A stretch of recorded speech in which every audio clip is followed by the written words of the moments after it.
With the recent defeat of the Monster Association, and Gaara as well after gaining the power of God, we've had the beginning of the Nia hero's introduction to the story, King wanting training from Silverfang and everyone else, the whole Saitama vs Tatsumaki fight, Garo back as a student, Saitama casually benching black holes in this cover page that had the community go crazy, and the rise of the ninja arc, which includes the next powerhouse antagonist. Naturally, the topic of today's video will change as we get the introduction and rise of more characters in the future of the story, or the improvement of various characters, which means this video will be very different to a top 10 strongest of all time.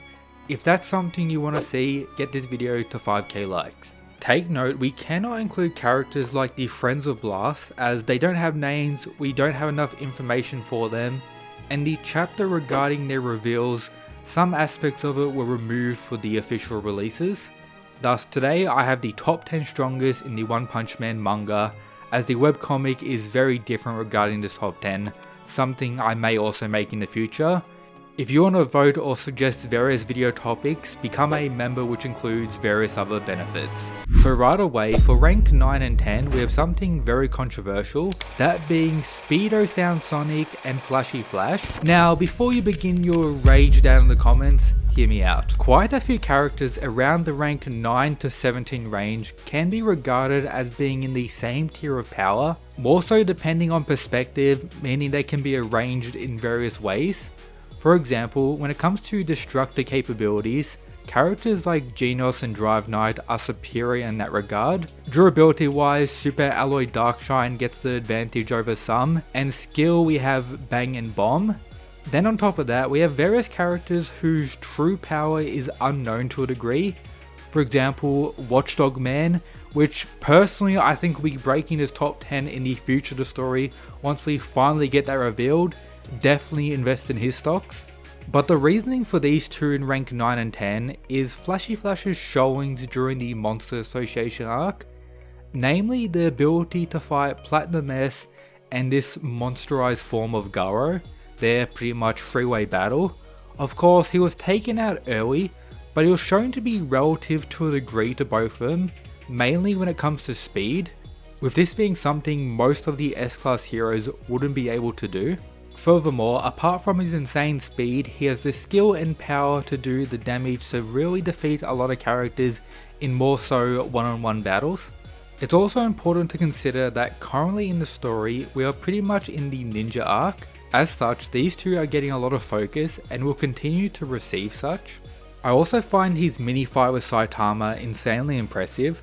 For example, when facing a punch in which he saw death, this fight was stopped right after before that hit, and delayed, but the main concern of Flashy Flash was not having the time to use a forbidden move, not the fear per se of this deadly punch, meaning he still has a lot of stuff to show and I cannot wait to see it. I think most people in the fandom agree that Flashy Flash is on the higher tiers of the S-Class, but why is Sonic here at rank 10? This is mainly due to the most recent chapter at the recording of today's video, that being 196, which revealed the past between the two and them about to face off at the end of the chapter. Once we get to see this, I think it's likely going to be the outcome that Sonic is relative to Flash to a degree. I do think Flashy Flash is stronger, but them being comparable to one another is most likely going to occur and develop as this arc continues as well, so that's the main reasoning. Number 9, I have Metal Knight or Dr. Boyfoy, mainly due to his destructor capabilities with the amount of resources he has access to, and he is now one of the few characters that's aware of Saitama and views him as a threat to a degree, meaning he's going to be doing some pretty wild preparation for something like this. On top of that, if you consider him as the one related to the mad cyborg Genos wants revenge against, the implied power of that puts him at least here, as Genos says some pretty wild stuff regarding that creature's power, even in comparison to Saitama. So if it is connected to Boyfoy, which I believe it is, he could go higher or at least here for now, but still he's widely mysterious and unknown without a doubt. Number 7 is also very controversial, but I have the GOAT King. Normally I wouldn't really scale him in a video like this, as normally he ranks above any real topic, but the characters I have above him are ones that don't really get affected by his fear hacks, or they won't really work on it to a degree, at least in its full effect, meaning he'll need to rely on his luck, which of course will definitely work out for him. But anyone low in the ranking pretty much gets destroyed by the King Engine and his luck manipulation, but he does have the innate ability to summon Saitama, so I guess he should be around number 1 as well. For number 6 I have Tatsumaki, pretty much shown when she was facing Psycho Sorochi. At this point in the story, most dragon level threats are pretty much nothing for her. Ability wise, she still has one of the highest destructor capabilities, and the means to defeat anyone lower on this list, while remaining as a relevant character in the story, meaning she's not going to fall off anytime soon. Now number 5 is more so a safe spot that is kind of prediction based to a degree, but I do have my reasoning. The Ninja Leader, or Empty Void, the antagonist of the current arc. So he's the founder of the Ninja Village, the one that trained up Sonic and Flash. He was the partner of Blast, involved in the hunting of the God Cubes, having the ability to open the gate of the Celestial Rock Cave that connects to the dimension where God hides. However, Blast claims that he was monsterized, which resulted in a battle between the two 15 years ago.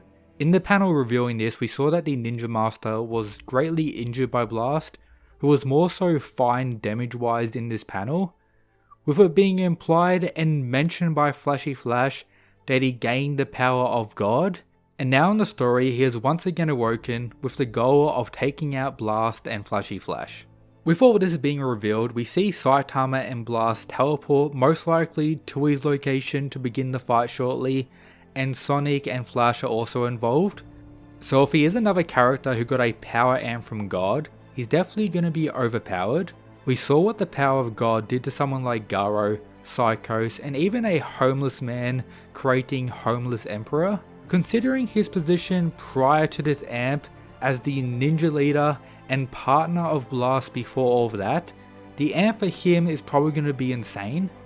Naturally, if you're a webcomic reader, you know what happened to him and what was demonstrated in that version of the story.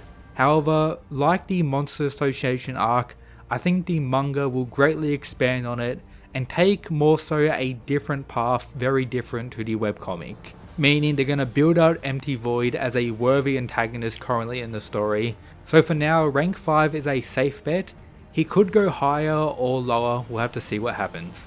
Number 4 is a little hard to break down, but I have Korin Garo. After his battle with Saitama, he lost his monsterization powers and God Amp, but claims himself that he thinks he can reclaim his secret art if he faced all these guys in order again.